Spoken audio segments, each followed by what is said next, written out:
Olá pessoal, sejam todos bem-vindos a mais um episódio do Podcast Quariense. Dessa vez recebo aqui nosso amigo, pastor, com certeza um trabalho muito abençoado no município de Quari, pastor Edivan Amaral, está aqui conosco. Para mim, pastor, é uma satisfação, alegria estar aqui com você, tá? Muito obrigado por ter recebido o nosso convite de estar aqui, bater aquele papo, falar um pouco sobre a sua vivência aí, toda a sua expectativa de vida, a perspectiva de vida que você já teve até aqui, tá? Um breve aí, um resumo de tudo que você já viveu, dos seus projetos que você tem, projetos presentes, quem sabe já estão sendo conduzidos, aplicados, e também projeto futuro.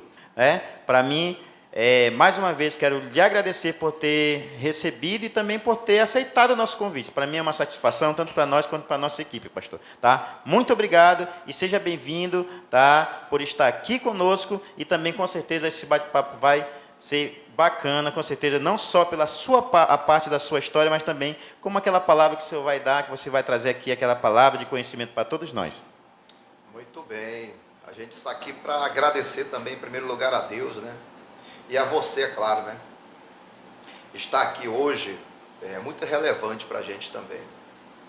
E agradecer por tudo que Deus já tem feito, Ele está fazendo agora e vai continuar fazendo. E contar um pouco aí nesse bate-papo aí, para as pessoas poderem conhecer, né?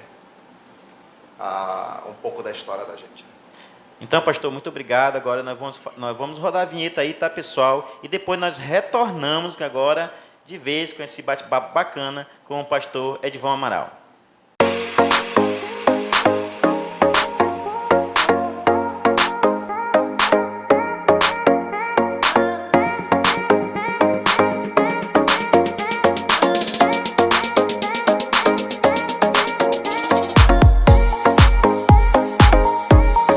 Voltamos aqui com o nosso entrevistado desse dia, pastor Edivan Amaral, pastor da Igreja Assembleia de Deus Vida e Propósito. Está aqui conosco hoje, vai trazer um pouco da sua vivência, trazer um pouco daquilo que, com certeza, Deus tem feito na sua vida e através da sua vida. Pastor, quem é o Edivan Amaral? Porque...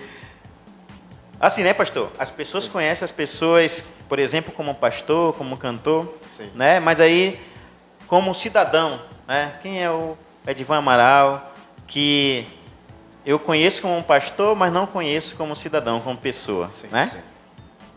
É isso aí, é muito bacana essa pergunta, né? Eu sou de 77, né? Dia 12/3/77. Nasci e cresci ali no Tauamirim. Minha vivência toda foi ali no bairro do Tauamirim, né? Aqui em Quari. E a gente, fomos para o quartel em 97, servimos em 98. 1º de 98, o Senhor me chamou. E a gente, a partir dali, a gente começou a servir a Deus, né? Esse lado cristão, né? Da vida, né? Para falar a verdade, eu nunca fui batizado, aquele batismo católico, né? Sim. Nunca fui batizado. Minha mãe não sabe por que aconteceu isso. Meu batismo veio já depois da minha conversão, em 28 de fevereiro. Foi o pastor Queiroz que fez esse batismo e foi muito gratificante. Mas assim, fale um pouco assim... quem era o pastor Amaral assim, na infância, na adolescência, na juventude? Rapaz, agora sim, é interessante. Eu fui um jovem que aprendi a trabalhar com meus pais, mas assim, com 12 anos de idade a gente caiu assim no submundo, né? Teve uma infância dos 12, 13, 14, 15, 16, 17, 18, 19, 20, fui pro quartel, mas assim, aquele passado negro, né, da vida, né? Na década de 90, né? Na década de 90 a gente viveu assim um apogeu aqui de pessoas jovens e adolescentes que viviam no submundo das galera, naquela época eram as galera. Quando tinha briga, pastor, era só de estaca, né? Não era assim, né? Antes. Estaca, teçado, né? Mano a mano, aquele negócio todo. Então eu cresci nessa geração e fiz parte dela. Mas ter uma ideia, na minha infância, né? A gente no Tauamirim, a gente tinha uma turma de adolescentes jovens. Nós éramos o número de 52 adolescentes jovens. O mais velho tinha 25 anos, os outros eram de 12, 13, 14, 15, mas a gente já tinha essa vivência, né, em relação a esse contexto que a gente vivia, né? Então a gente teve essa infância conturbada, de jovem, adolescência, e de forma que a gente conheceu esse submundo, né? Isso não é o seguinte, eu tive contato com entorpecentes, com álcool nessa época. Vendi, fui usuário, negociei, fiz tudo que você possa imaginar em relação a esse contexto do submundo, né? Do mundo negro da vida, né? Então, aprove a Deus, né? É uma coisa importante, pastor, justamente em relação a isso aí que a gente está falando, é que, por exemplo, você hoje é um exemplo para que Deus pode fazer na vida do ser humano. Exatamente, né? muito e bom. olhar que nem tudo está perdido. Hoje, sabe disso que hoje tem muitas pessoas, tem muitos jovens aí, principalmente hoje a fase da adolescente e jovem, ele entra nesse mundo. Né? E quem sabe algumas pessoas podem até olhar e dizer assim, não, isso daí não tem mais jeito. Porque entrou nessa vida e hoje eu acredito, olhando para você, você é uma prova de que Deus faz na vida do ser humano, de que Deus... Ele é assim, quando nós se colocamos na presença de Deus e se voltamos, Deus ele faz coisas poderosas na nossa vida. Principalmente tira uma vida onde a gente vivia, né, uma vida, e você sabe disso que hoje quem entra nesse mundo, principalmente das drogas, pessoa que é viciada, praticamente, claro, que antigamente as pessoas que portavam uma doença que às vezes as pessoas diziam que não tinha cura, muitas das vezes elas eram exiladas, sim, né, para fora da sociedade. Sim. E hoje, o que ocorre? Que muitas pessoas que são viciadas, que estão nesse mundo, eles não são exiladas de fora da cidade, mas ali da sociedade, muitas das vezes, eles não são vistos. Exatamente. Né? E Deus, ele vem para quebrar isso e para tirar, muitas das vezes, e hoje você, contando isso, você é um exemplo e prova de que do que Deus ele faz na vida da gente. Eu falando isso, eu me lembrei agora de um episódio muito interessante. Um dia eu já estava do ponto que eu não conseguia fazer uso com os colegas mais, 3, 4, 5, que a gente estava sempre junto, né? E eu decidi usar sozinho. Olha, na década de 90, 50 reais, irmão, era muito dinheiro. 50 reais era muito dinheiro. Digamos, metaforicamente falando, 500 conto na mão hoje. Não é muita coisa, mas dá para fazer alguma coisa ainda. E eu comprei tudo aquilo de entorpecente. Eu fui para o fundo de um quintal da minha vizinha. Lá só era um sítio, né? Bem do lado da casa da minha mãe. E ali eu comecei a usar entorpecente. E teve um momento, eu gostava muito de Coca-Cola, né? Na realidade eu já parei mais, 2, 3 meses eu tomo uma, mas é muito difícil também. Gostava muito de Coca-Cola. Eu ia para esse contexto de usar drogas, que na nossa época de adolescente, da década de 90, a gente tinha entorpecentes, mas não é esses que tem hoje, esses fabricado aí, né? Fabricado em laboratório, etc. Naquela época não tinha isso, né? E a gente teve contato com tudo isso. E eu me lembro que eu estava usando sozinho, sentado num barro mesmo. Eu comecei a usar e me veio um vazio muito grande dentro de mim. Um vazio tão grande que a minha vontade naquele momento que que veio, eu ouvi uma voz. As pessoas hoje falam assim, eu ouvi uma voz. Isso é verdade. Isso é verdade. Qual era a voz? A voz: te mata. Te mata porque a tua mãe sabe que tu usa, teu pai sabe que tu usa, a tua família sabe, todo mundo aqui na rua sabe que tu usa. Então, não vai fazer diferença nenhuma.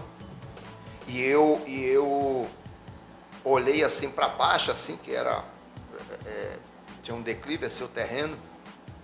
E ali na minha mente eu vi um personagem me chamando, e chamava meu nome, né? Meu nome lá do mundo, eu era conhecido como Vanzinho na época, porque meu nome é de Van, né?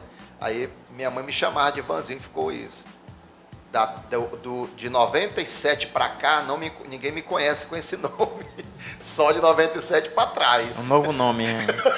Jesus mudou até o nome, né? E eu tive a sensação de que eu ia me suicidar naquele dia, naquela noite.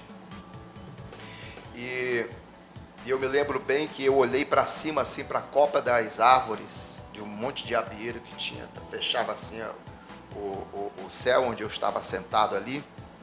E eu disse a seguinte frase. Eu disse: Deus, se tu realmente existe, se tu me tirares dessa vida miserável que eu estou, eu serei um pregador do teu evangelho. Rapaz, isso é forte, irmão. Muito forte. E depois dessa frase, eu continuei usando, entendeu? Fui para o quartel e tal. E eu me lembrei, lendo a Bíblia, um dia eu me lembrei do livro de Isaías, o 59 de Isaías, o capítulo 59, versículo 1. Eis que a mão do Senhor não está encolhida, para que não possa salvar, nem os seus ouvidos tapados, para não poder ouvir. Mas o que faz a separação entre vós e Deus são os vossos pecados, as vossas iniquidades. E eu pensei, o que é pecado? O que é iniquidade? O que é isso que está impedindo? E eu, sem saber, não tinha ninguém para explicar isso, né? Mas coube a Deus depois ele trazer à luz essas questões. Então, estou falando essa questão, às vezes o cara olha, as pessoas estão alienadas, né? Tem jovem que está alienado, né, da sociedade, né? Desse contexto, da convivência, né? E às vezes o ser humano olha para ele e diz: não tem jeito mais. Mas é o seguinte, tem sim. Quando você faz a sua parte também, querendo, Deus ele trabalha em favor e usa pessoas. Sim. Porque na minha situação, eu tive pessoas que me visitaram. Pessoas que iam lá comigo e me chamavam. Disse: Ney, depois da minha conversão, passei por todo esse processo aí. Eu ia andando na rua, eu saía da Santa Efigênia para me ir para o Templo Central da IEADAN. E eu vinha de volta, batia o cheiro no nariz daquele negócio, daquela fumaça. Quando passava na rua. Disse: meu Deus, não, Senhor. Eu em casa, chegava gente que eu nunca tinha visto na minha vida. É claro, hoje, depois de conhecer a fé em si, a gente observa que era a estratégia do inimigo querendo me tirar. E os caras chegavam na porta da minha casa, com tudo já pronto, a comida pronta. Só diziam assim para mim: nós só queremos só sua presença lá. E eu dizia: não, cara, eu sou crente a partir de agora. Não, cara, não vou não, eu sou crente agora. Eles achavam graça de mim. Riam, né? Vamos ver se tu vai aguentar mesmo, vamos ver se tu vai suportar. Aí eu corria para o quarto, dobrava meu joelho e ia orar e dizia para Deus: Deus, eu não quero mais essa vida para mim. Eu não quero mais. E aí Deus foi trabalhando, né, na vida da gente, né? É aquela questão, né, pastor? Resistir o diabo, ele fugirá de vós. Exatamente. Né? E aí você, muitas das vezes, não ia, mas ia ali na porta, né? Rapaz, aparecia a gente, ensinei, meu irmão, vou lhe falar uma coisa, olha aqui, nunca tinha visto na minha vida. Muitas das vezes até para testar, né? Testar, testar se realmente ali o cara mesmo deixou aquela vida. Exatamente. Né? Então, pastor, isso é algo que sempre acontece, com quem ali, de fato. principalmente quem está ali. Eu vejo que pessoas que são viciadas, já vi também depoimento de pessoas que eram viciadas em droga, pessoas também que eram alcoólatras, que decidiram parar, mas sempre pessoas também que fumam, pessoas que estão sendo viciadas ali no fumo também, né? Que fumam, às vezes decide parar, mas ali tem o amigo, o colega que oferece. O interessante é que quando você está naquele mundo, ninguém chega lá para lhe oferecer nada. Exatamente. E quando você sai, aí chega ali o amigo que diz amigo, que diz amigo, que diz colega, chega ali com aquela oferta ali das trevas. Ali, que é pra, oferta das trevas. Mas assim, colocar, pastor, sim. agora, já saindo desse assunto, mas agora voltando para a sua vida, para a sua caminhada aí, nesse tempo de pastor Amaral, irmão Amaral, depois que conheceu a Cristo mesmo, decidiu, qual foi o maior desafio assim na sua vida? Depois da minha conversão, o maior desafio foi permanecer firme, depois desses embates do passado, Devido... tem uma coisa que acontece na pessoa que é usuário, que é a abstinência. Tem esse lado humano, que acontece. Então, o que acontece? A gente tinha ainda via na mente. É a guerra, Sim. Que é travada. A maior guerra é aqui na mente. Mas eu louvo a Deus que a gente teve pessoas que nos ajudaram. Nos ajudaram. Eu vou citar o nome de um aqui que sempre foi lá em casa. É o Sinho, o Geilson, o Sinho. Ele foi uma das pessoas que foi lá em casa comigo, me visitar e trazer uma palavra. Aí eu fui conhecendo, e o que Deus me proporcionou em relação para que a minha mente fosse preenchida, para não ficar pensando nessas questões, foi os serviços que a gente fazia na obra de Deus. Construção, carregava areia, cavava buraco e se envolvendo, literalmente se envolver. Eu fui chegando na igreja e eu já fui me envolvendo diretamente. E ali também, ocupava a mente. Exatamente. Porque muitas das vezes, é justamente isso, quando a gente está ali com a mente desocupada, é quando o inimigo ele aproveita dessas situações, Mas assim, por mais que teve esse desafio, Sim. Esse desafio que eu acredito que isso aí, o que o senhor falou, ele é bem relevante, nessa questão mesmo, assim, da pessoa, quando ela conhece Jesus, que ela quer sair, E a questão não é apenas conhecer Jesus, a questão é permanecer. Permanecer. Isso aí é um desafio muito... É um desafio não só grande e importante, como árduo. É um árduo porque o senhor sabe que vem de todas as formas, tanto espiritual quanto material. Isso é muito importante. Mas assim, o senhor falou ali em relação a... Você falou em relação à questão da... Quando você decidiu, Sim. Você falou ali. Mas assim, quando foi assim, um momento assim mesmo da tua convenção? Quando foi que aconteceu?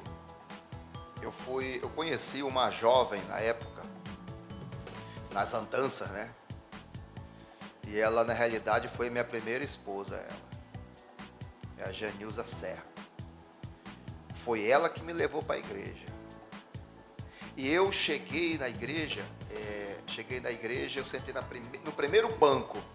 Naquela época não tinha cadeira como tem hoje, no templo, Era banco de madeira mesmo. E tinha daqueles que era só mesmo feito uma gradezinha assim para o cara sentar ali. Um desconforto total. Eu sentei no primeiro banco, pertinho do porteiro. Eu pensei assim, rapaz, qualquer coisa, se alguém falar alguma coisa aqui, eu saio logo.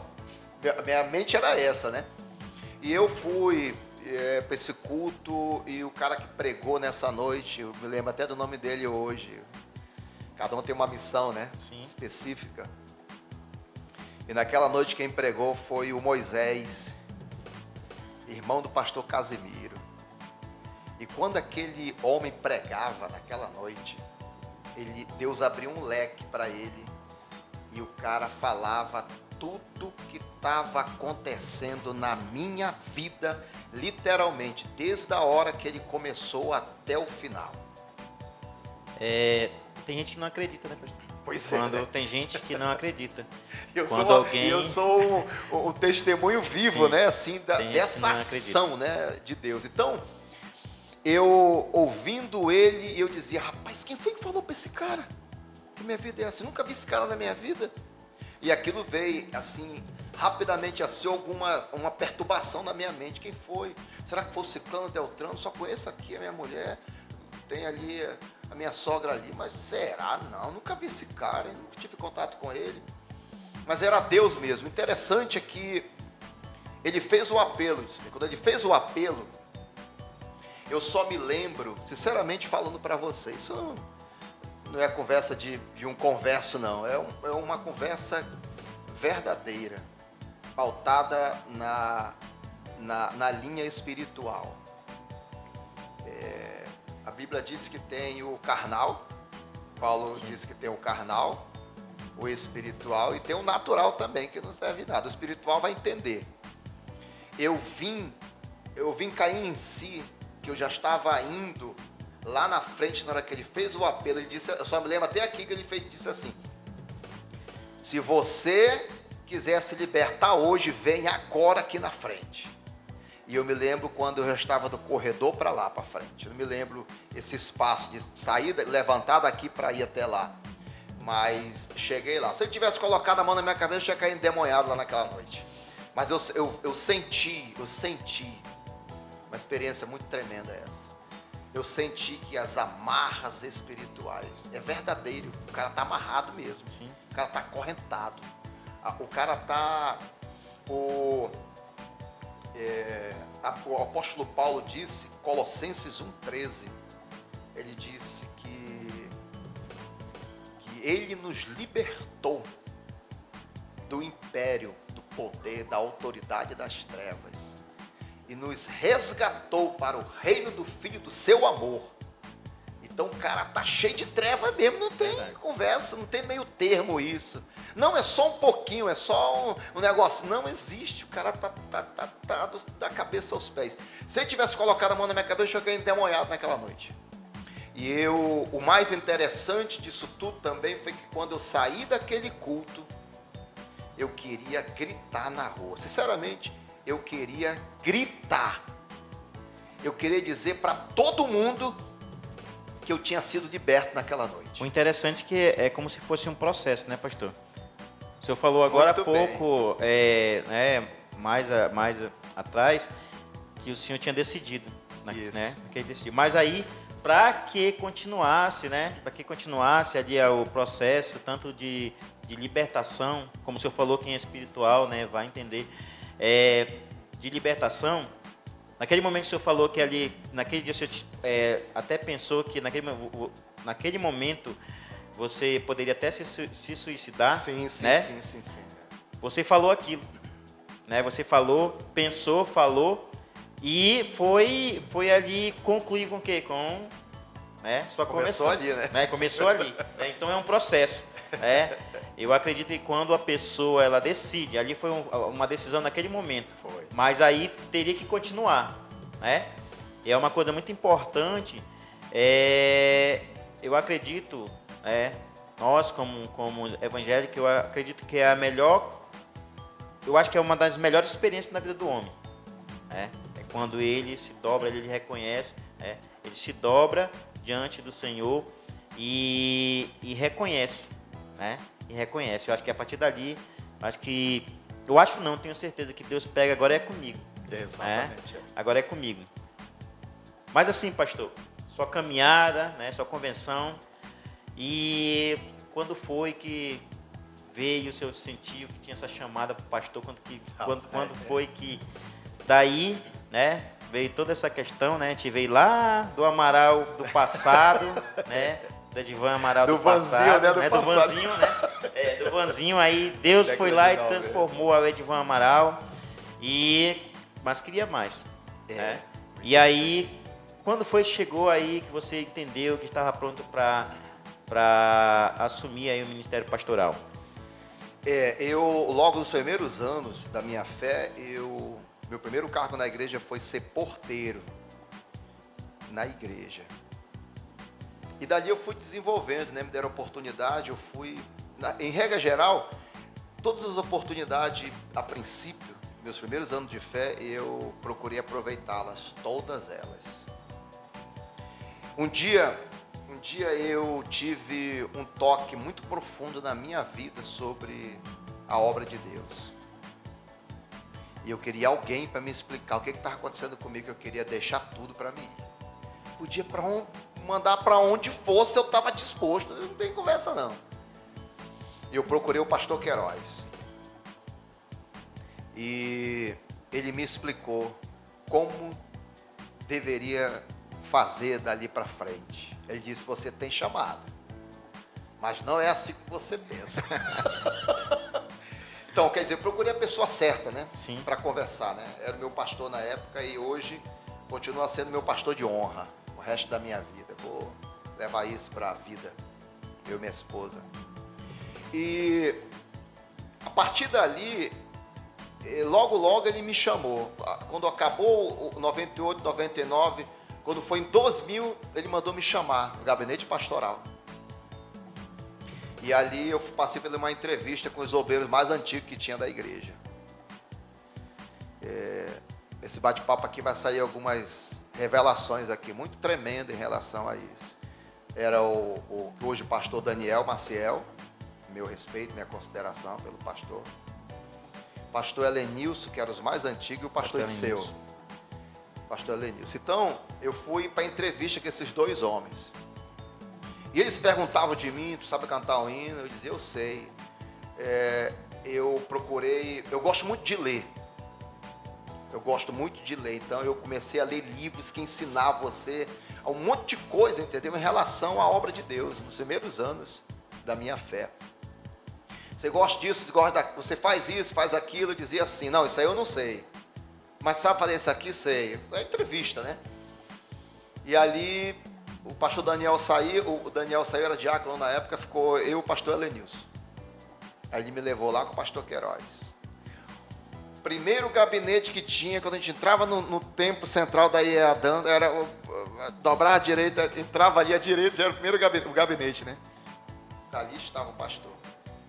Voltei da entrevista com os obreiros experientes, né, os caras na obra. Aí ele disse assim, e aí? O homem serve mesmo? Eu lembro como hoje.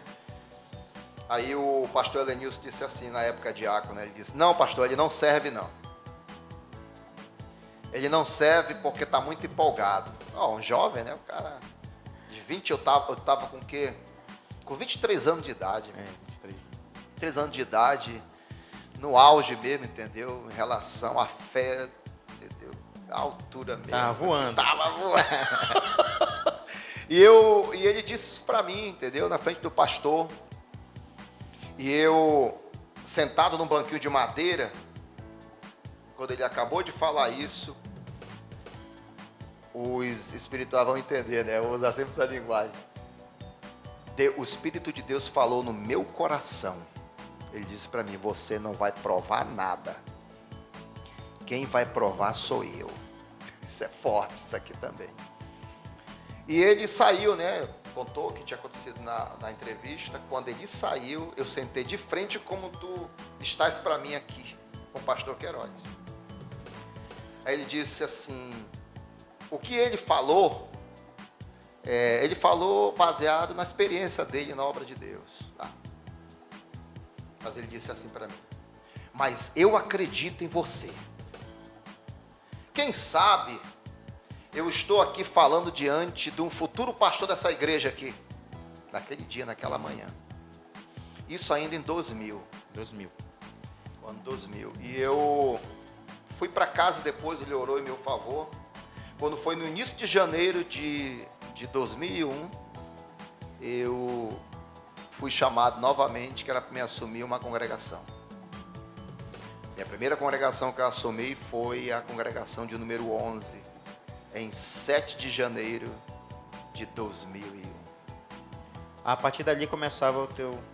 A partir dali começou esse ministério. Trabalhamos muito ali, junto com uma equipe muito boa que tínhamos. Fizemos o que tinha de ser feito, né? Ali na Assembleia 11, nós começamos a fazer os 2 cultos que são feitos, não sei se hoje existe ainda, mas começou conosco ali na frente, junto com os irmãos que ali estavam, na época.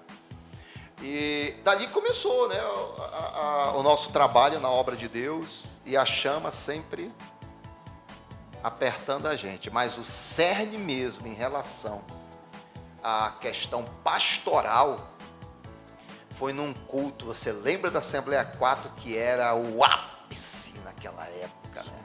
O ápice. Todo mundo queria ir para um culto na Assembleia 4. E eu fui para um culto um dia, o pastor Ronaldo Sena, que era o pastor do Lauro Sodré, pregando, numa manhã, eu acho. E ele pregou naquela manhã. E eu abri meus olhos assim, novo ainda na fé, né? Eu abri meus olhos assim, rapidinho, assim, eu vou fechar meu tapete. Para ver o movimento para que ver está o movimento, acontecendo. né? E ele vinha virando as cabeças assim, ó, para passar, né? Virando as cabeças. E eu fechei meus olhos e eu senti, foi a mão dele na minha cabeça. Eu estava bem longe, eu estava. Aí ele disse assim: Deus manda lhe dizer que ele vai entregar uma grande obra nas suas mãos. Fica na posição. Foi forte. E aí eu fiquei ali, entendeu? Sem entender muita coisa, tá? Sem entender muito esse mistério, né? Mas ali, a partir dali, o Senhor começou, irmão. Acredito que quando Deus fala com a gente, às vezes a gente não entende, como ser humano, né? Porque a gente tem aquela, mas será? Mas será que vai acontecer mesmo? Mas olha como eu sou, né? Às vezes vem aquele questionamento, mas como ser humano, né? A gente fica, às vezes não entende naquele momento, mas depois, com o passar do tempo, a gente vai começar a entender o que foi que aconteceu, né? Mas aí dentro desse todo esse processo aí, sabemos que o pastor, sempre diz assim, que o pastor, né? Eu tô com um problema, né? Quando eu digo pastor, né? Todos quem exerce exerce o cargo ali, a função de pastor, eu tô com um problema, eu chego com o senhor pastor, tô assim. Meu filho, te ajoelha, eu vou orar, vamos orar. Pastor, eu tô passando por isso, chego lá com o senhor, vem aqui. Pastor, a irmã tá não. Mas às vezes o pastor não tem com quem chegar lá e desabafar, né? O pastor passa muitas das vezes por vários processos, né? E não tem como desabafar. Mas assim, teve alguma vez assim que você passou algum momento assim, um momento difícil na vida ali que todo mundo passa, né?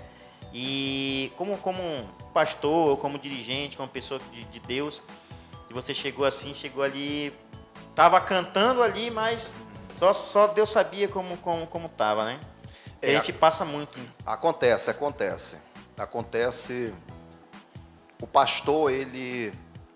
O pastorado, ele é muito gratificante. Porque é uma missão assim singular. É uma missão que você faz para aquele que disse que tem todo o poder no céu e na terra. Mas tem hora que você, como esse mensageiro, você sente o impacto da vida, dos percalços, das necessidades, das dificuldades. Pastor, ele é um homem de poucos amigos. Ainda tem isso ainda. Ele anda com pouca gente. Aliás, ele está no meio de muita gente. É isso que eu já ia falar. Ele está no meio de muita gente, mas ele anda com poucas pessoas e conversa com quase 0 de pessoas. Mas já tive momentos de eu ir pregar, e estar com dor interior, com situações interior, mas de ir pregar e de Deus usar a mão para curar as pessoas, usar você no conhecimento, na ministração da palavra, de você ser usado poderosamente para abençoar o seu irmão, o seu próximo, aí você diz para Deus, como eu disse no púlpito da igreja uma vez, coloquei a mão sobre uma irmã e ela, na hora ela foi curada e ela pulava como uma pipoca dentro de uma panela, meu irmão. Eu sem saber o que era, ela foi me dizer que ela tinha sido curada. Procurou o nódulo que ela tinha lá no corpo dela, não tinha mais nada. Foi para o médico depois, trouxe os exames, comprovou que foi curada literalmente. E eu disse para Deus naquela noite, disse, Deus, e o meu? Quando é que vai ser resolvido? Então, é justamente isso, né? A questão, como eu falei, porque por mais que o pastor, essa pessoa ele seja espiritual, esteja ali, né, cuidando, né, ali daquelas pessoas, sim. Mas ele era ser humano também. É ser humano e sente as mesmas dores também, né? As mesmas necessidades, as mesmas dificuldades, mesmas situações também. E eu fico imaginando, é um recado isso, né? É um recado. O ministério, ele não é fácil. Ele é gratificante, mas não é fácil. Por isso eu digo, o irmão que tem o pastor, cuide dele. Não só o pastor, cuide da família pastoral. Irmão, cuide da família pastoral, porque é dali que ele recebe a bênção espiritual para a vida dele. Então, tem esses momentos. E aí o meu, como é que fica, Senhor? Mas a gente continua crendo naquilo que Deus pode fazer, né? E no milagre não tem hora, milagre acontece em dias comuns. Então, num dia comum, você não está nem esperando, Deus opera o milagre e resolve da gente também. Muito bom esse papo. Pessoal, estamos aqui com o pastor Edivan Amaral, pastor da Igreja Assembleia de Deus Vida e Propósito, que nós convidamos aqui para a gente bater aquele papo. Com certeza é um papo abençoado, né? Um papo muito abençoado. Nós agora vamos aí para o intervalo, tá? Mas no YouTube, o nosso endereço é @podcast.quariense, e lá você vai ter todas as informações, todo o nosso vídeo, nosso episódio passado e esse aqui com o nosso pastor. Tá bom, pessoal? Vamos agora para o intervalo e depois nós voltamos agora para falar e para conversar agora mais específico, né? O pastor Amaral é pastor da Igreja Assembleia de Deus Vida e Propósito, e também vem aqui depois falar um pouco, nós vamos bater um papo sobre o tema escatologia, né? Que tá muito aí nas mídias hoje. Tá bom, pessoal? Já voltamos.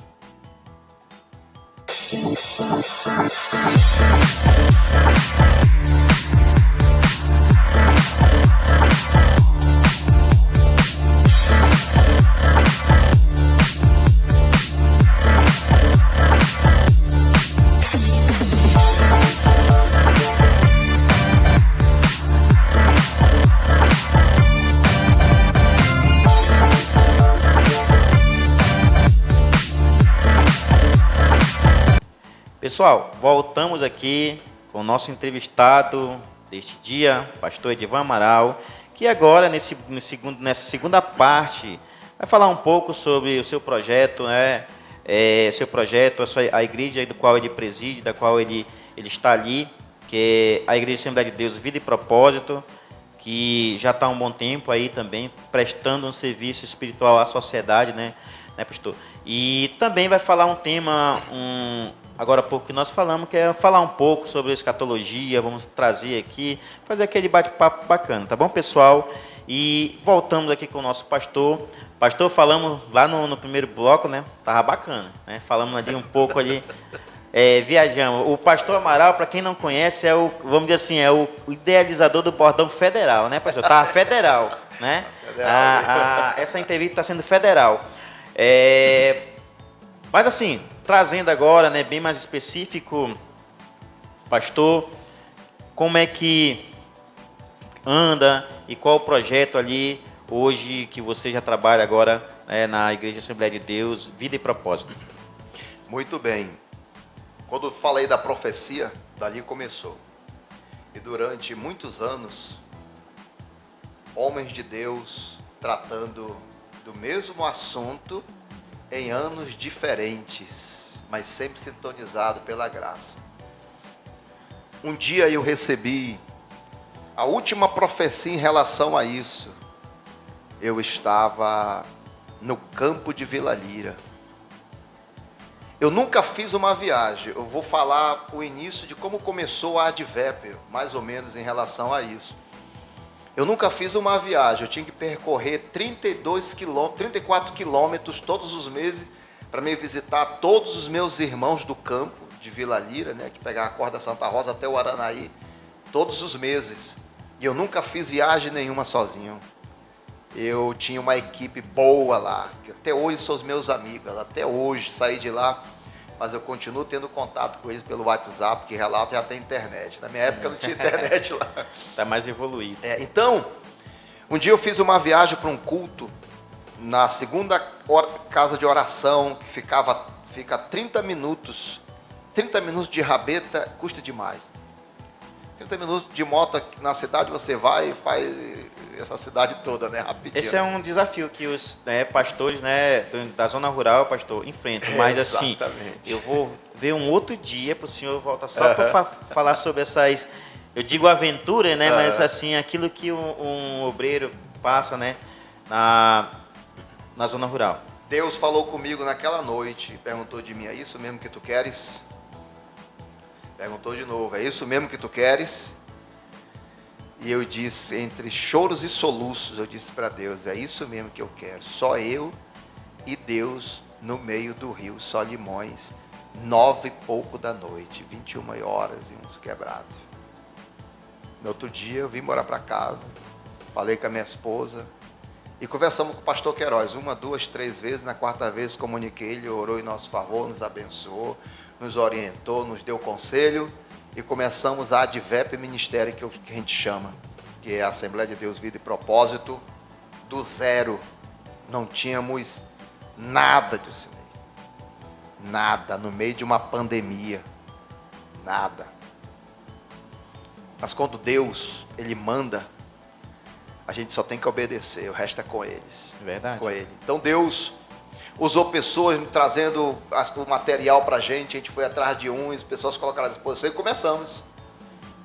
Eu, pastor Indiane, Cristóvão e Milena. Depois Deus chamou minha cunhada com o marido, chamou minha sogra, chamou mais um cunhado e mais outro, e burocraticamente, documentalmente falando, fundamos a Advep no dia 18 de março de 2021. Daí começou o novo ciclo, o ciclo agora da Advep Ministério, que é onde nós estamos pastoreando com todo o amor e com todo o carinho. E hoje, assim, pastor, mais ou menos com quantos membros a igreja já conta? Nós contamos hoje, entre crianças de colo, né, que é crente também, criança de colo é crente também, é alma, né, vivente, né? Das crianças ao adulto, nós temos uma base de 80 pessoas, contando da sede e do flutuante, onde nós temos outro trabalho. Era isso que eu ia perguntar, se depois, como o trabalho já tinha crescido, se já tinha outros trabalhos já em aberto, como é que era? Sim, nós temos no flutuante, né? Mas a nossa estratégia maior não é essa de termos várias congregações na cidade, né? Nós temos um projeto chamado UESC. O ESC foi uma sigla que Deus deu para nós, em oração, pedindo de Deus. É claro, nada substitui o evangelismo pessoal. Não existe estratégia nenhuma, mecanismo nenhum, paradigma algum que vai desfazer um projeto desse que é o evangelismo pessoal. Mas Deus nos deu uma sigla para nós seguirmos. O ESC é o Encontro Social Cristão. É como se fosse uma célula, mas não é uma célula. Mas é como se fosse. A gente lá canta também, a gente prega, a gente não colhe oferta nela. Mas tem um lanche no final, que é a parte social.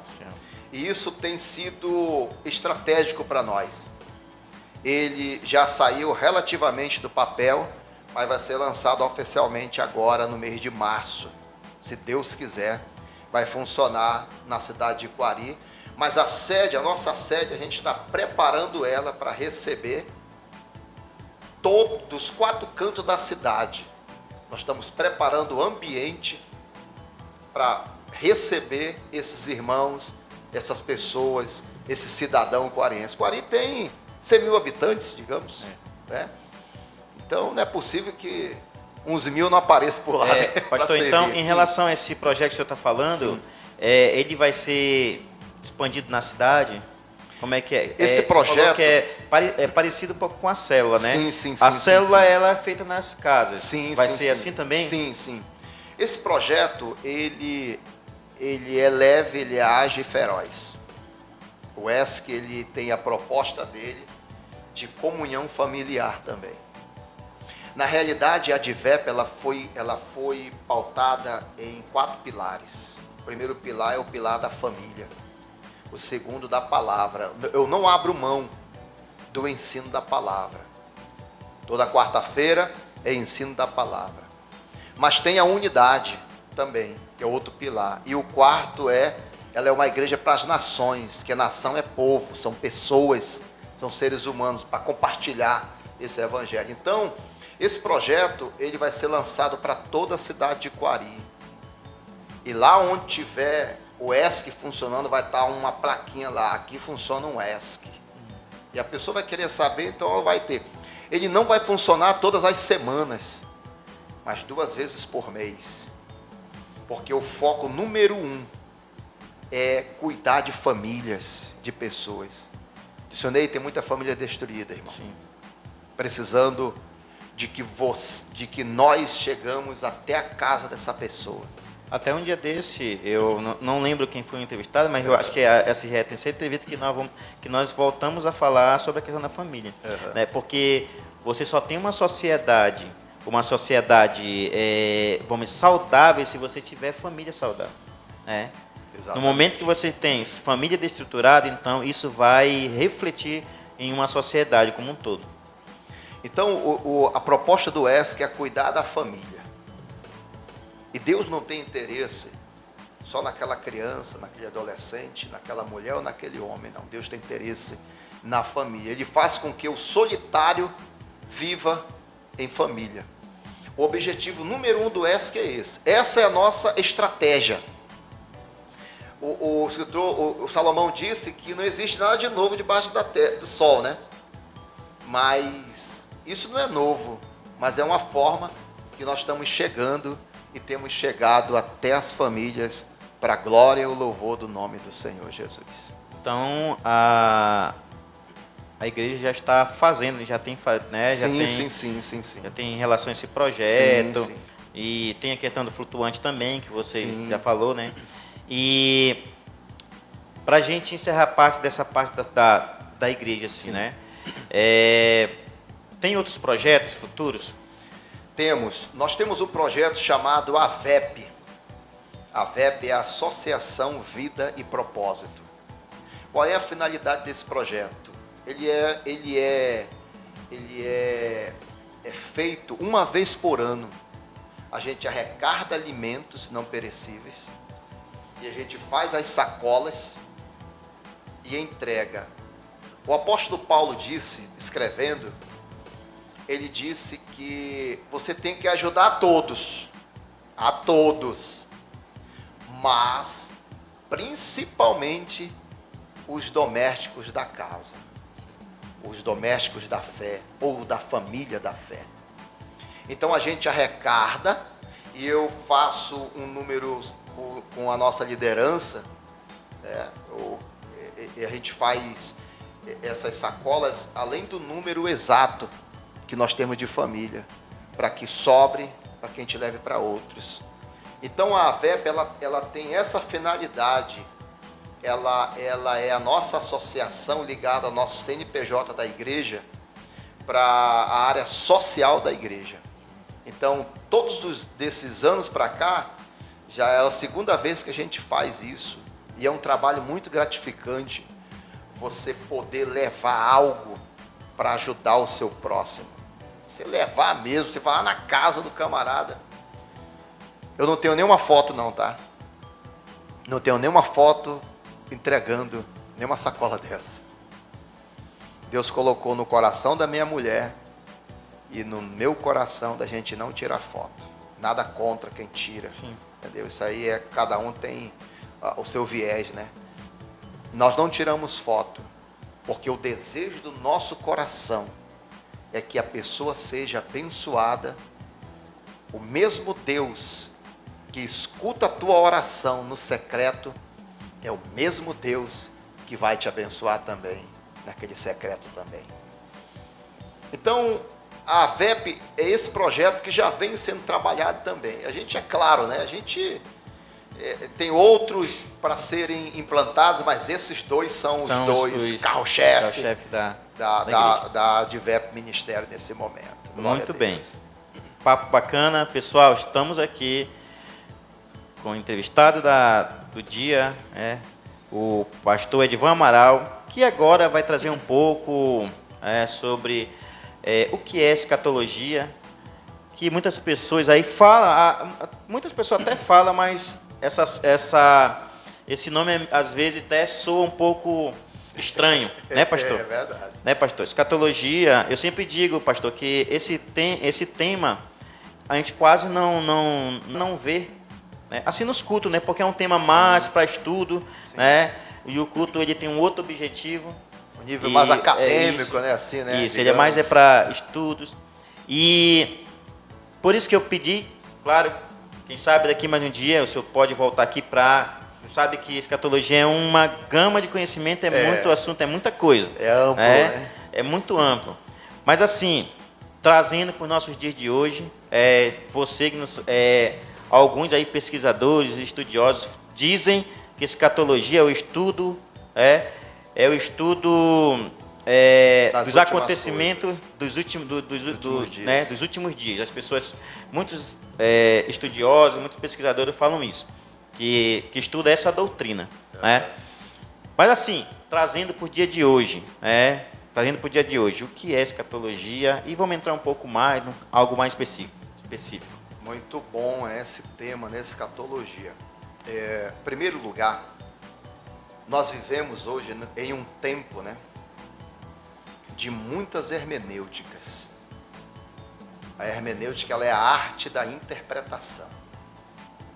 E ela precisa estar ligada à escatologia bíblica. Então, assim, nós vivemos num tempo de muitas interpretações, de muitas hermenêuticas. A gente vê isso muito na internet. Debates sobre o assunto. Escatologia é uma palavra que vem do grego, né? Escato, últimas coisas. Logia, estudo. Estudo das últimas coisas. E a escatologia, ela está desde o Gênesis ao Apocalipse. Ela é um tema bíblico. E quando a gente fala, trazendo um lampejo, né, em relação à escatologia, eu creio no pré-tribulacionismo, que é o que a minha escola, da onde eu vim, eu aprendi. Eu aprendi, tive uma base ouvindo as fitas cassete. De quem? De quem mais? Do quarto pastor mais antigo das Assembleias de Deus no Brasil.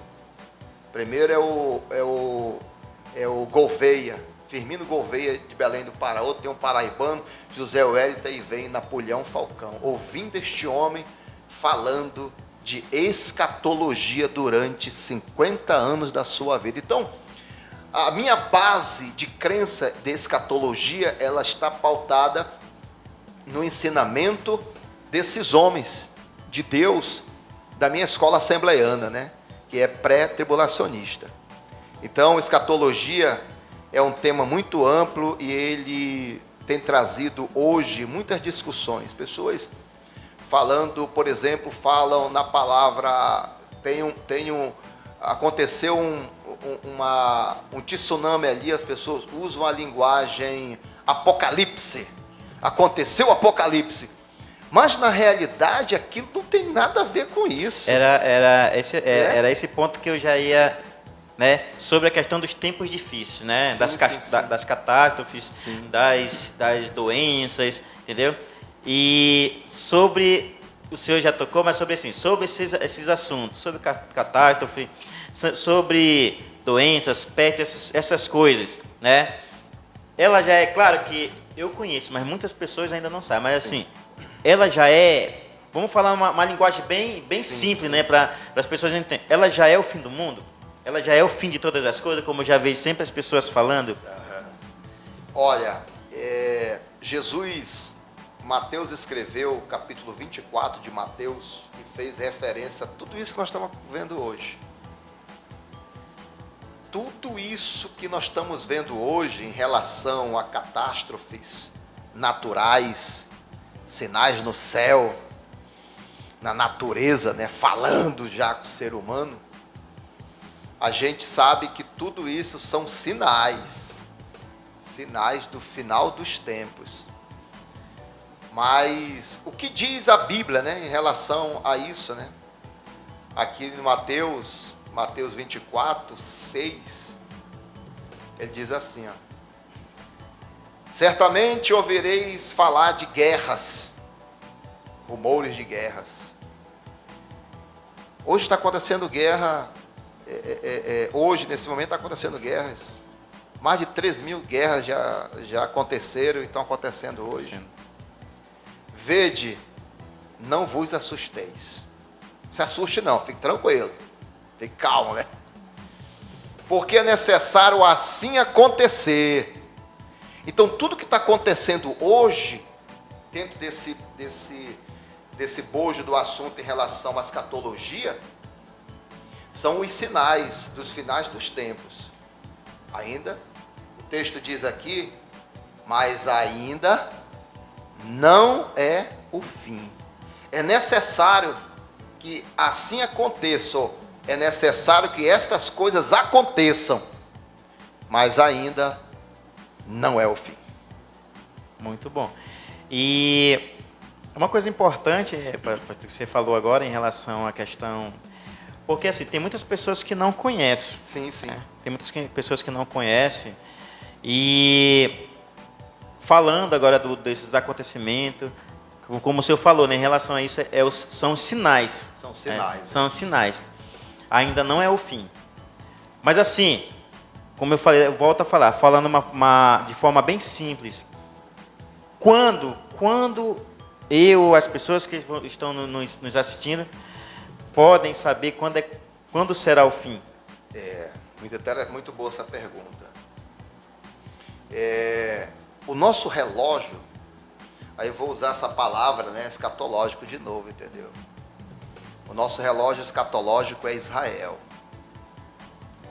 O que está acontecendo com Israel, a gente já tem que ficar atento. A gente que é estudioso da Bíblia, tem uma base escatológica, a gente tem que estar atento a Israel, o que está acontecendo com Israel. Israel está florescendo. Vou usar as palavras de Napoleão Falcão. Ele disse que ele crê.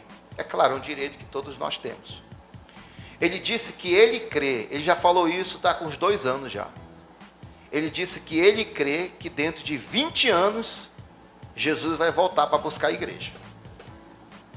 Pelos sinais que ele tem acompanhado, né, essa relação. A gente precisa estar atento a esses sinais em relação tem muitas coisas pontuais para que ela nos indique assim o fim, né, das coisas, né? Mas uma delas é ficar de olho em Israel. Israel hoje vive um conflito e a igreja está aqui ainda. Israel vive esse conflito lá e a gente sabe que tudo o que acontece em Israel em relação à questão escatológica, a igreja ela precisa ficar atenta, de olho em Israel, para que ela possa entender que a figueira que é Israel, a figueira que é a nação de Israel, ela está se balançando. Então são sinais. Saber exatamente o tempo do fim, só mesmo o Senhor Jesus, né? Porque para alguns o fim já chegou. Sim. Já se encontraram com o Senhor. A gente sempre diz assim, eu quero ir para o céu, mas ninguém quer morrer. Mas o mecanismo, o instrumento que serve como um guia ali para o encontro do Senhor é a morte. Então, para algumas pessoas o Senhor já veio e já foi o fim para ele. E para nós que estamos aqui, a gente ainda crê que nós seremos arrebatados. E para quem ficar, ficou.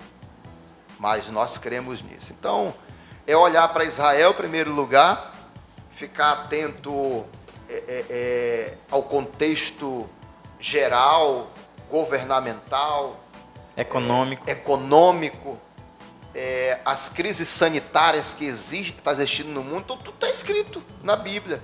Ela não está assim, bem específica, porque aí podia inventar livro, né? Papel para escrever, os caras escrever. João falou isso. Se fosse escrever tudo que Jesus falou, meu irmão, não tinha lugar no mundo que pegasse tanto livro e tanta escritura. Mas assim, pastor. Sim. E o aparecimento do anticristo? Pessoal, muito, né? Fala muito também. Essa é uma figura, né? É interessante isso.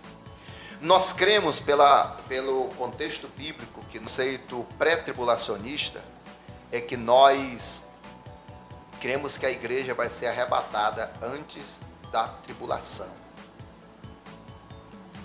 E no momento que a tribulação, no momento que a igreja for tirada da terra, o anticristo vai começar a dominar. A proposta dele, os exegetas, né, dos grandes teólogos em relação a isso, vou citar alguns nomes, Napoleão Falcão, Gesiel Gomes, Abraão de Almeida, esses homens. Abraão de Almeida conta em um de seus livros chamado Gog e Magog e o Anticristo, que na cidade de Bruxelas, na Bélgica, existe um supercomputador com uma tela muito grande e tem uma cadeira lá. E o guia, as pessoas que estavam lá perguntaram assim, e essa cadeira aqui? Ela disse, aqui vai sentar o grande líder que vier. Daqui ele vai controlar todas as pessoas a partir daqui. Sentado aqui, ele vai controlar tudo. Só a CPU desse computador é um andar inteiro, entendeu? Do prédio.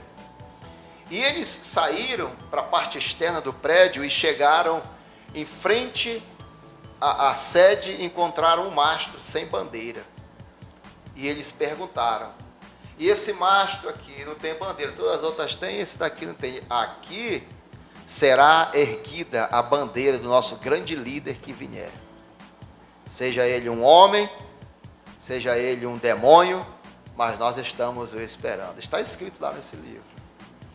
Então, o anticristo, ele vai ser um cara político. Ninguém sabe quem é ele. Existe especulação, né? Eu já estive lendo. Sim. E fala mesmo, assim, já estive lendo assim, sobre isso. E fala mesmo assim, que ele vai ter conhecimento político.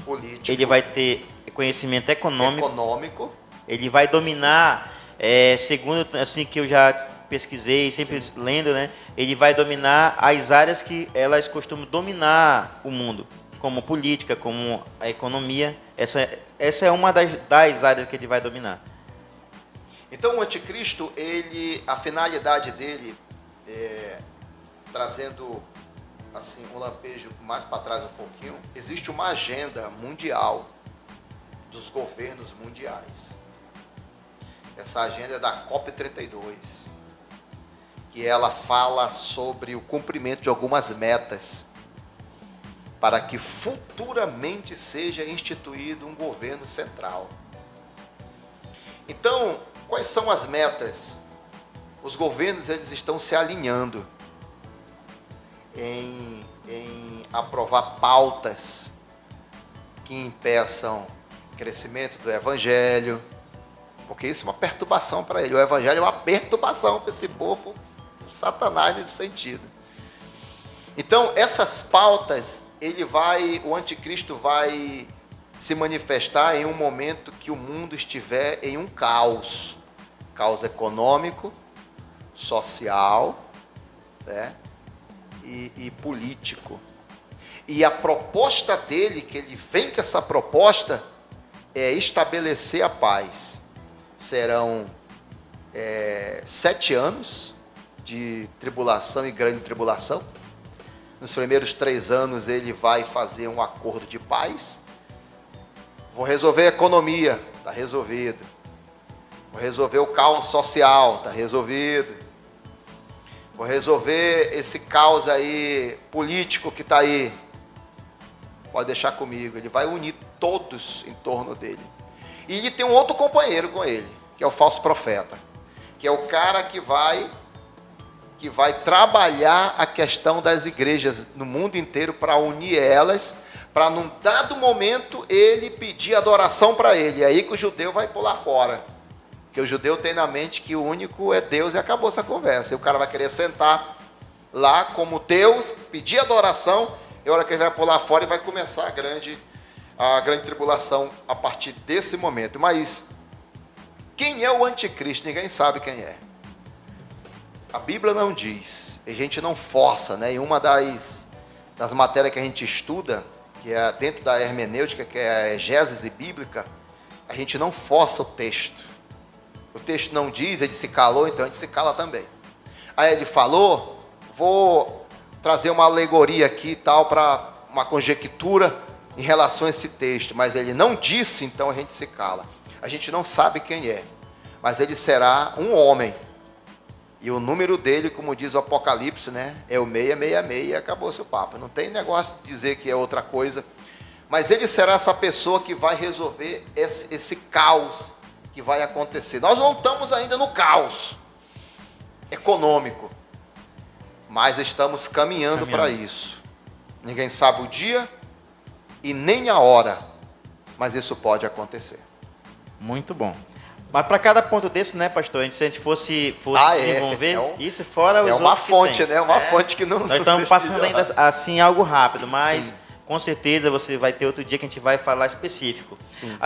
A maioria das pessoas aqui estão vindo pela primeira vez, então por isso que a gente está primeiro conhecendo as pessoas, né, pedindo para que as pessoas falem um pouco da sua história, porque é para os nossos seguidores ele conhecer. Sim. Quando a pessoa vir pela segunda vez, a pessoa já vem só com aquele tema específico já, porque as pessoas já vão saber, aquele lá é o pastor Amaral, então aquele lá é o fulano que foi lá, então já vai saber. Mas assim, uma das melhores coisas que eu acho dentro dessa parte da escatologia, a vinda de Jesus. Sim, a vinda de Jesus, né? Muito bom isso. A vinda de Cristo, baseado no que diz 1 de Tessalonicenses, né? O apóstolo Paulo, não só aqui, mas em muitos outros contextos da Bíblia Sagrada, ele fala, o próprio Jesus falou sobre a sua vinda. Então, a vinda de Cristo é o evento mais esperado pela igreja. A vinda. Só que essa vinda aqui, ela tem 2 etapas. Primeiro ele vem para os escolhidos. O que o apóstolo Paulo diz aqui? Olha só. Ora, 1 de Tessalonicenses, capítulo 4, versículo de número 15. Ora, ainda vos declaramos por palavra do Senhor. Palavra do Senhor. Então foi uma revelação de Deus para ele, né? Isto nós, os vivos, até a vinda do Senhor, de modo algum precederemos os que dormem. Jesus vai vir. Nas palavras do mestre Napoleão Falcão vai ser mais ou menos assim. Mas eu vou ler primeiro o texto. Porquanto o Senhor mesmo, dada a sua palavra de ordem, ouvida a voz do arcanjo, ressoada a trombeta de Deus, descerá dos céus, e os mortos em Cristo ressuscitarão primeiro. Por que ele descerá dos céus? Ele vem do terceiro céu, que é a morada de Deus. Ele passa pelos astros, né? Sistema solar, que é o segundo céu, e ele chega na nossa atmosfera. E ele de lá vai ficar, parar ali, vai pedir para o anjo tocar a trombeta. Os mortos ressuscitarão primeiro. Mas tem uma observação, né, sim, pastor Iá? E aqueles que morreram em Cristo. Morreram em Cristo, muito bom. Quer uma dizer, coisa... A pessoa entregou a vida para Cristo, né? Serviu a Ele. E ela morreu como qualquer ser humano que tem. Né? E ela, nesse dia, ela vai ouvir a trombeta de Deus tocar. E ela vai ressuscitar. O seu corpo vai virar um corpo glorioso. Pois Roma, ela maltratou muito os cristãos. No Coliseu de Roma, as catatumbas de Roma, eles queimavam os crentes. A história diz isso. Eu faço uma pós-graduação em História da Igreja. Eles queimavam os crentes, eles pegavam a cinza dos irmãos e jogavam nos riachos. Agora escapa, crente. Escapa agora. Fizeram um monte de atrocidade. No dia que a trombeta tocar, o Espírito Santo, o agente principal é Cristo, mas é o Espírito Santo que está na terra. Não é o Pai nem o Filho, é o Espírito Santo. Ele vai juntar tudo isso em uma sequência que não tem relógio que conte os milésimos de segundo que vai acontecer. E os mortos em Cristo vão ressuscitar. E os que estiverem vivos serão arrebatados. Voz da trombeta, ouvida a voz do arcanjo, ressoará a trombeta de Deus, descerá dos céus, os mortos em Cristo ressuscitarão primeiro, depois nós, os vivos que ficarmos, juntamente com eles, entre nuvens para o encontro do Senhor nos ares, e assim estaremos para sempre com o Senhor. Então, Jesus vai vir, vai ficar na atmosfera, e os mortos vão ressuscitar, que morreram com ele, em Cristo. Mas como morre em Cristo, né? Como morrer em Cristo? Aceita ele como Salvador e vive uma vida para servir a ele. Morreu.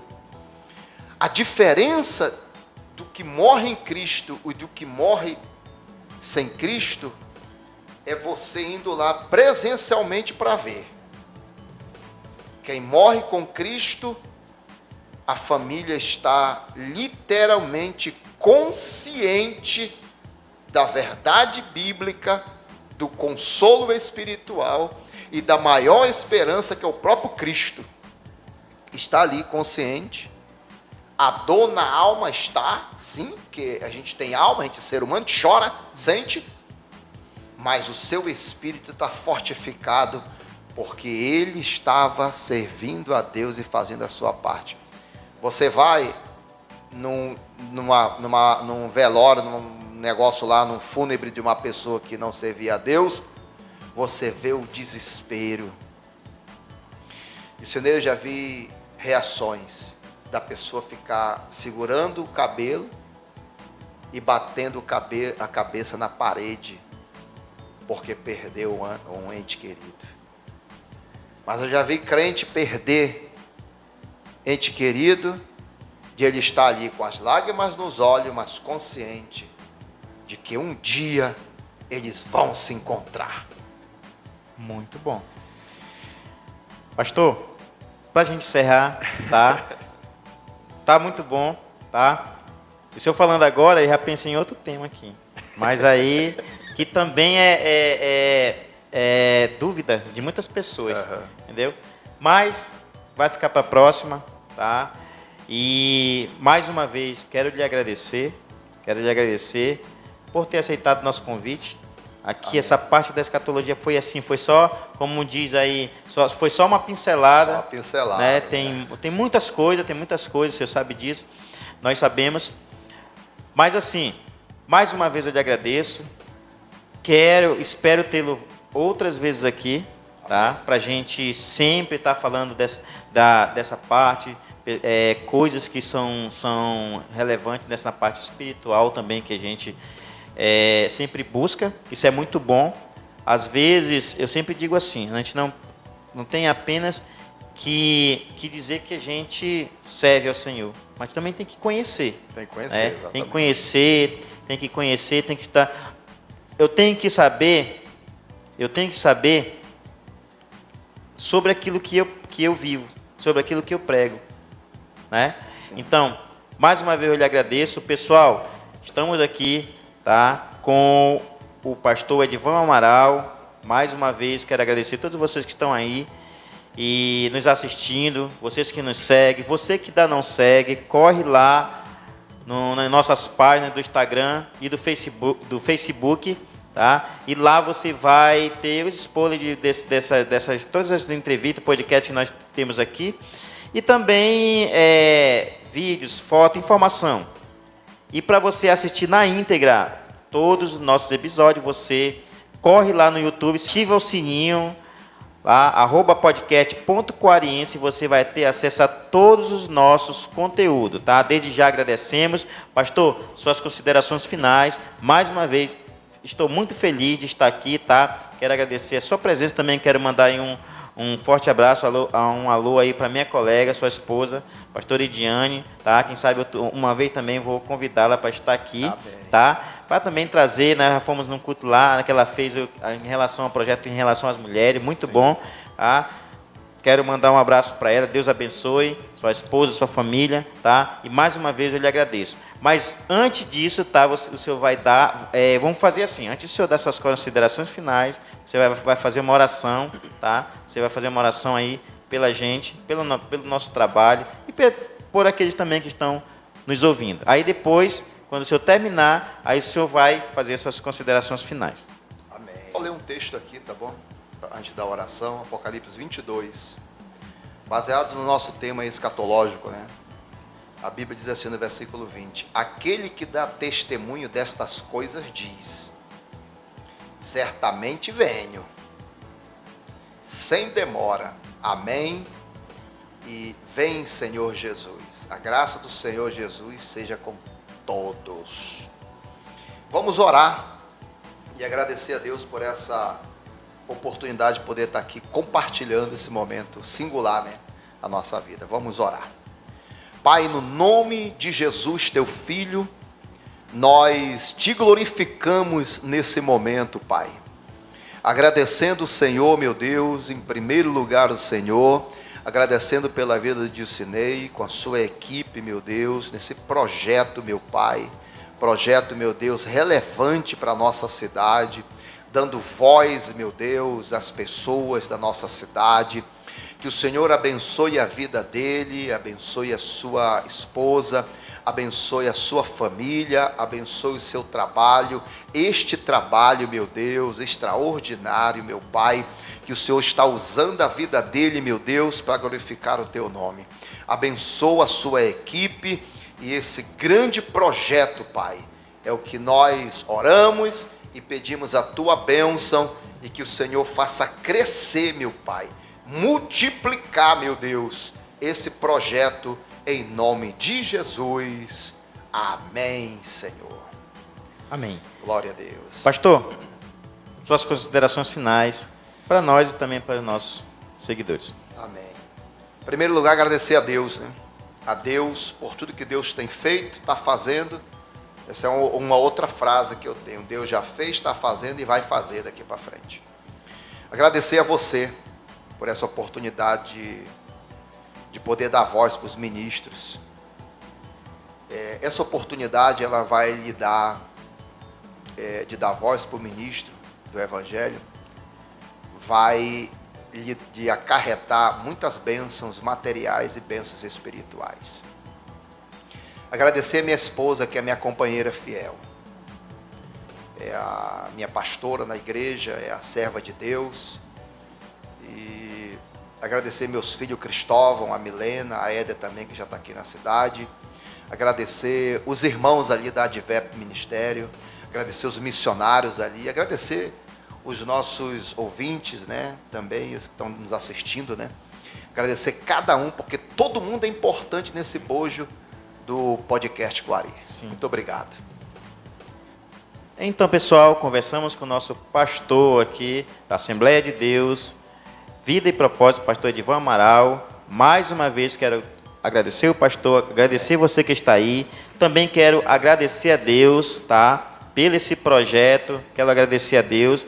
Sempre eu digo, Deus vem em primeiro lugar. E também agradecer a você que nos assiste, tá, pessoal? E no mais, queremos agradecer também todos os nossos parceiros, nossos patrocinadores aí. Você também que tem aí o seu negócio, o seu empreendimento, que quiser também, entre em contato conosco lá pelo Instagram, tá? Que também estaremos em contato com você, para você também ser o nosso parceiro, tá, pessoal? No mais, muito obrigado, agradecemos a todos vocês que estiverem conosco e que Deus possa abençoar todos vocês, tá? Agradecemos a todos e até a próxima.